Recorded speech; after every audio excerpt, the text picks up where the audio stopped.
جو امیدوار ہیں مختلف سیاسی جماعتوں کے، سب کے فارم 45 سیم ہے، سوائے جیتنے والی امیدوار جو مسلم لیگ نون کے ہیں، ان کے پاس فارم 45 نہیں ہے، فارم 47 پہ ان کو لایا گیا۔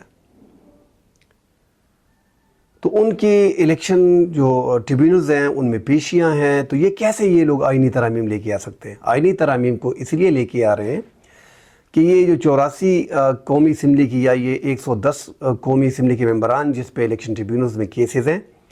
یہ تو الیکشن میں تھے ہی نہیں، یہ تو تیسرے اور چوتھے اور پانچویں نمبر کے لوگ تھے، یہ تو الیکشن قومی اسمبلی کی جانے کے اہل ہی نہیں تھے، جن کو عوام نے ووٹ دیا ہے، جو منتخب نمائندے ہیں، وہ فارم 45 پہ باہر بیٹھے ہیں۔ تو جو بندہ جیت کے ہی نہیں آیا تو وہ کیا کوشش کرے گا؟ وہ یہی کوشش کرے گا کہ میری دھاندلی جو ہے وہ چھپ کے سکے، وہ سامنے نہ آ سکے، تاکہ میں 3-4 سال مزے کر سکوں۔ تو پاکستان میں وہی ہو رہا ہے۔ اب ان کے سر پہ ہاتھ رکھا گیا ہے، اور یہ پاکستان کی تاریخ میں